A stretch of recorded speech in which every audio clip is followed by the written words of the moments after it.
Hi guys, my name is Merlin. Today I'm gonna talk about what I learned today. So actually I was reading like the blog about how to make operating system using Rust language and like I finished reading freestanding Rust binary. So I'm just gonna talk about what I learned today. So there's like the thing ownership system in the Rust. So when so I think I did not fully understand it, but think but even though I'm just gonna talk about what I learned this, what I understand it. Well, yeah. So like ownership system is like, if you're using JavaScript, you can just reference one object into others. For example, you have object a variable, which is object. You can make some kind of variable that reference object A. Even like if you create like a variable C, variable D, and even though but it concurrently reference the object A, right? If it is like object. So, but the thing is that in Rust there's a like orange system. There's like each value has their own owner, so it's like keeping immutability. So it's like there's no concurrent reference, it's just like keeping their own immutability. So and also, and you have to understand what is freestanding mean. What the freestanding is, the program that runs directly on the hardware. The reason why you should understand the freestanding means when you're trying to build an operating system is, the building operating system means that you don't not you don't you really have to not rely on the operating system tools to build an operating system. If you're trying to build an operating system, you have to write the code that directly communicate with the hardware, and which is and if and some kind of language, example Rust, has their own package like crate, and example they're like std and some kind of library built-in library that interact with the operating system, and you have to disable to build the operating system because that already link into some kind of built-in OS library. So you have to disable it, and that is like how to do these freestanding like bare metal. And also, and the thing what I learned was so panning implementation. So actually, the why we should using panning handler like the attributes on the Rust is because in the STD, the standard STD, it already building their own like error handler. But if you're not using STD, we already talk about, we don't have to we're not ha- we're not using STD or built-in library too, because we're gonna directly communicate with the hardware because we're building operating system, right? But the thing is that uh there's a like error handler in the STD, but since we are not using STD, we have to make our own custom error handler. Like if I try to give you an example with a JavaScript, it's like making our own custom try catch error handler. So which is panning implementation. So this is it, and in others, the copy trait in the Rust is like the types value can be duplicated. So when copied value, you get a new one. That's like copy trait of it. So also, so unwinding. So the in here it talk about like like there's like function that used to implement stack unwinding. Stack unwinding means like if you're like maximum stack overflow, it deleted it uh it clears the memory if they're like stack overflow. I think that's like how stack unwinding means. And the thing is that stack unwinding requires some kind of operating system library, and it already there's a kind of tools, there's like kind of code that do the stack unwinding. But the thing is that we are not using operating system library, so we have to disable unwinding. So yeah. So it considerably reduces the binary size because we're not gonna use unrending feature. Also, I was kind of hard to understand why we need start attribute. So, example, when I'm trying to show the code of it here, there is no, if you're trying to using Rust or some kind of Java or kind of other language, you have to use function main to execute something because main is at the starting point. But the thing is that we are using start attributes because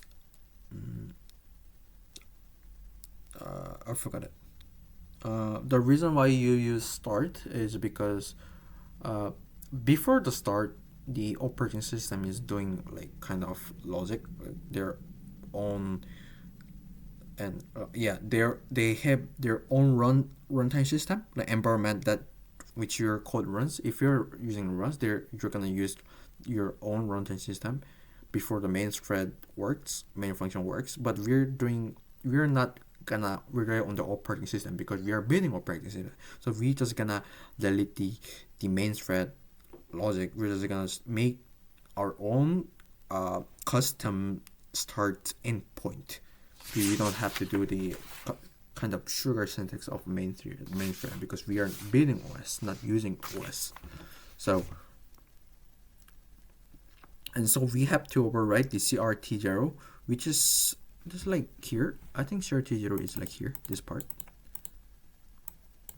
So Manger name is just like caching the name equal, because in the Rust it's just like make your function just kind of hashed because to make it unique, but we're not gonna use a Manger of the name.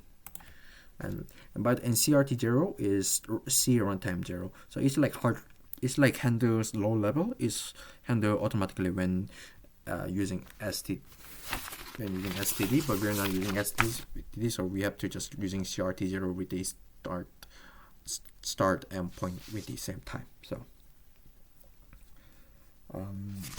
also I was kind of hard to understand why we need to not include C runtime. So yeah, we have to disable C runtime. I think it's here. Yes, wait, I think external means like, wait, hold on. I think we declares not panic. Wait, hold on. Oh yeah, when we trying to run it, we're just gonna use like here build target, like some kind of the hash thing. So this is actually it's like target system. So you just like run it with your runtime system, but not with your C runtime. The reason why we are not using C runtime because we are building operating system, so that has to be bare metal, and that because we have the direct interface with the hardware, not using C runtime.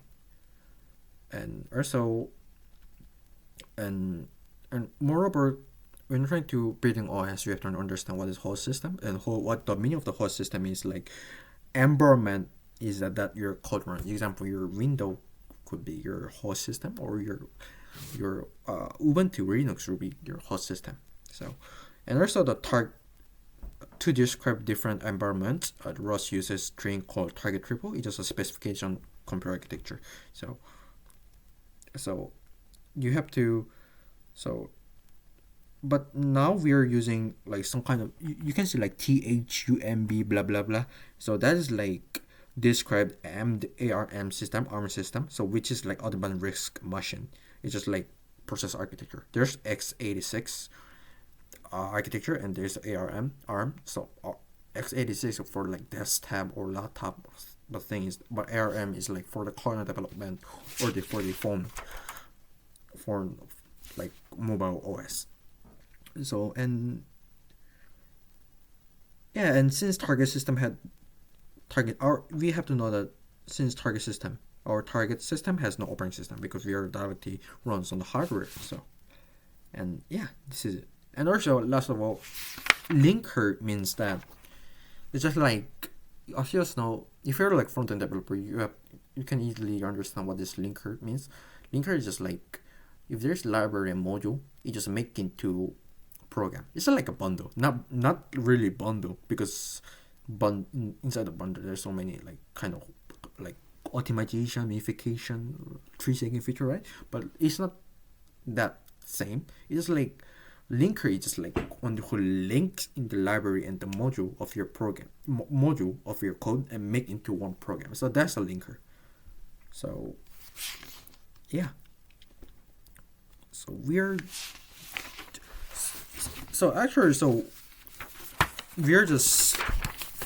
so this is kind of really set up for the environment for the developing operating system using Rust. Just like here, we already did our custom error handler. We excluded main function. We excluded main function and no std. That's just like don't link just to standard library. I think this is it. So and also this is kind of operating system. So yesterday I talked about I'm not gonna learn Rust for the operating system. I'm just gonna learn operating system and use Rust, and that worked. I read the operating system and how it goes, and I just use Rust to like try to understand it, and it completely works. So I think that's kind of wise to learn something. Learning language is hard. You don't master the language. A language is a tool for them building some kind of fancy project. Yeah, so I think I'm just gonna I think I know how to start studying. So tomorrow I'm just gonna do the like minimal Rust kernel. Like I'm just gonna study about booting or some kind of else like here. I'm just gonna so tomorrow we're gonna be like more like I'm just gonna study about what is kernel thing and what is other stuff. So this is it. Bye bye.